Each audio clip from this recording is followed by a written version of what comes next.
প্রতিনিধিত্ব, যিনি সুরক্ষা, করুণা, প্রেমের দেবতা।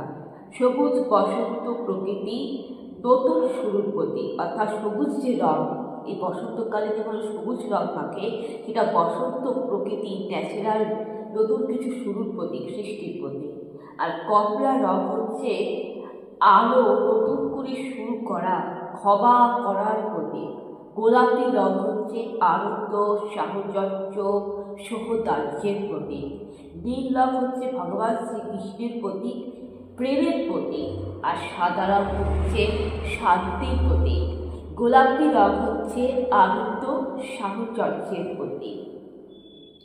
তো হোলি হলো রাধা শ্রীকৃষ্ণের প্রথম প্রেমের কাহিনী। পৌরাণিক কাহিনী অনুসারে ভগবান শ্রীকৃষ্ণ, যিনি খুব দুষ্টু স্বভাবের সুপরিচিত ছিলেন, তিনি তার মা যশোদা মাইয়াকে তার রূপের বর্ণনার ঢিদা সমস্যা নিয়ে বলেছিলেন এবং তিনি যে রাধার প্রেমে পড়েছিলেন সে সব কথা মাকে বলেন। তখন তিনি তার মাকে রাধার সুন্দর বর্ণের বিপরীতে তার কালো বর্ণের জন্য আক্ষেপ করেছিলেন। তখন মা যশোদা মাইয়া পরামর্শ দিয়েছিলেন যে ভগবান শ্রীকৃষ্ণ যেন রাধার মুখে রঙে তার সাথে রং মিলে রং করে। তখন সে দুর্ধাসী সে গোপীদের কাছে গিয়ে সে রাধাকে রং মাখিয়ে দিয়েছিলেন। সেই থেকে আজকে দোলযাত্রা, রং উৎসবের সূচনা। এবার হোলির নৈতিকতা কী? হোলির নৈতিকতা হলো ক্ষমা এবং ছেড়ে দেওয়া, আত্মত্যাগের গুরুত্ব।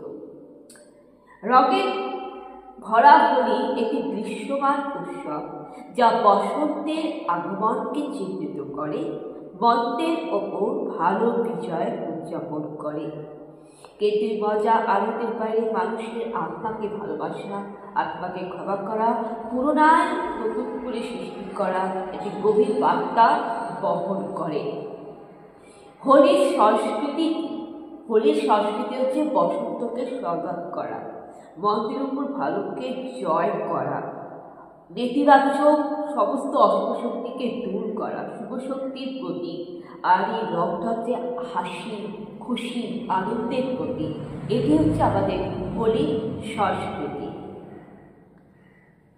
তো বন্ধুরা, এটাই ছিল আমার আপনাদেরকে বলার যে হোলি বলতে আমরা কি বুঝি, হোলি কেন হয়। এবার আসি দোল যাত্রা সম্পর্কে। এবার আমি আসি দোলযাত্রা অর্থাৎ সেই বসন্ত উৎসবের সম্পর্কে। ইতিহাস। প্রাচীন হিন্দু উৎসব সাংস্কৃতিক অনুষ্ঠান হচ্ছে হোলি উৎসব।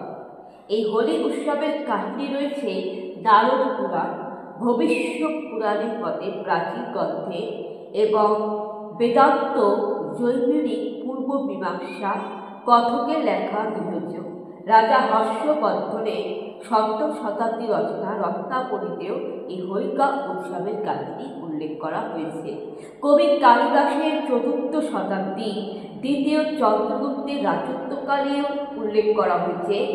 এটি দন্তের দশকুমার চরিত পুরাণেও লেখা আছে। মানে কোন কোন গল্পে, কোন কোন ইতিহাসের কাহিনীতে হোলির কথাটি লেখা আছে। এক নম্বর হচ্ছে নারদ পুরাণ, গুপ্ত যুগের আগে রচিত হয়েছিল নারদ পুরাণ। বেদ বেদান্তে, ঋগ বৈদিক যুগে, সত্য যুগে, হিন্দু পুরাণ শাস্ত্রে, বিষ্ণু পুরাণ, গরুড় পুরাণে এবং সেই শ্রীমদ্ ভগবদ গীতা এবং জৈমিনীর লেখা পূর্ব মীমাংসা সূত্র এবং ভবিষ্য পুরাণ, কথকের লেখা গৃহজ, রাজা হর্ষবর্ধনের 7ম শতাব্দী রচনা রত্নাবলীতে হোলিকা উৎসব নামক গল্পে, আর দন্তের দশকুমার চরিত পুরাণে কবি মহাকবি কালিদাসের 4র্থ শতাব্দীর দ্বিতীয় চন্দ্রগুপ্তের রাজত্বকালে এই কাহিনীটি লেখা হয়েছিল। তো এখানে আবার অক্সফোর্ড ইংরাজি বিশ্ববিদ্যালয়, ইউরোপের ব্রিটিশ ঐতিহাসিকদের মধ্যেও কিন্তু এই হোলি উৎসবের সূচনা রয়েছে। কিংবদন্তি। ভারতের বজ্র অবসর গোলকধামে বৃন্দাবনে, যেখানে শ্রীকৃষ্ণ ছোট থেকে বড় হয়, সেখানে রাধাকৃষ্ণের স্বর্গীয় ভালোবাসার স্মৃতি হিসাবে এই দিনটিকে বলা হয় রাধা পঞ্চমী, অর্থাৎ বসন্ত পঞ্চমী নামেও এই দিনটি পরিচিত। আর এই দিনটিকে বসন্ত পূর্ণিমাও বলা হয়। ঋষি গর্গের রচিত গর্গ সংহিতায় সাহিত্যের প্রথম কাজ, যেখানে রাধাকৃষ্ণের হোলিকার বর্ণনা করা হয়েছে। ঋষি গর্গের রচিত গর্গ সংহিতায় সাহিত্যের প্রথম কাজ রাধাকৃষ্ণের হোলি বর্ণনা করা হয়েছে। হোলিকে আবার ফাগুয়া বলা হয়। হোলিকে বলা হয় পুতুলা, অর্থাৎ এখানে হোলিকাই হচ্ছে পুতুলা রাক্ষসী, যাকে ভগবান শ্রীকৃষ্ণ যেরকম পুতুলাকে বধ করেছিল এই দিন, অর্থাৎ এই দিন শ্রীকৃষ্ণের বাবা কংস তার শিশু ভাগ্নে কৃষ্ণকে নিজের জীবনের সংকটের কথা মনে করে। তখন সে রাক্ষসী পুতুলাকে পাঠায় শ্রীকৃষ্ণকে নারী বেশে শ্রীকৃষ্ণকে হত্যা করতে।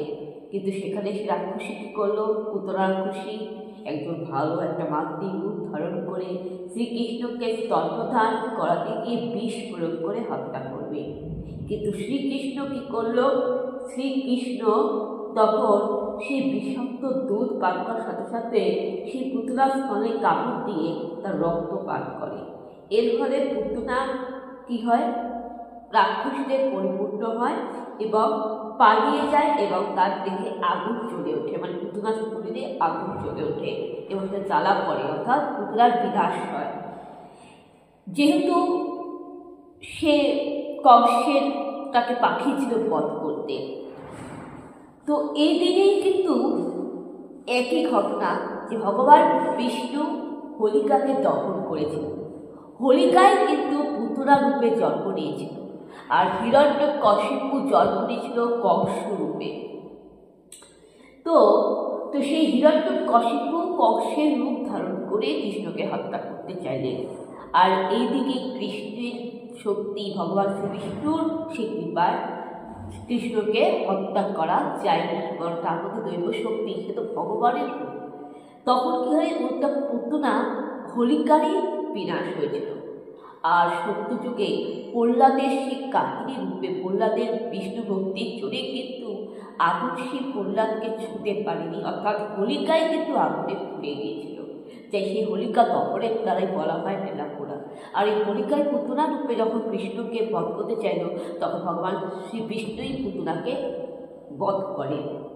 তো সেই ফাগুয়া উদযাপনের রাতে পুতুলার দহন করা হয়, অর্থাৎ যেহেতু ভগবান শ্রীকৃষ্ণ পুতুলাকে বধ করেছিলেন, পুতুলার শরীরে যখন আগুন জ্বলে উঠেছিল, তখনই সেই ফাগুয়া বসন্ত উৎসবের আগে পুতুলার দহন করা হয়। অর্থাৎ পুতুলা দহন হোলিকা দহন একই, তাই এটাকে বলা হয় বুড়ির ঘর পোড়ানো। আর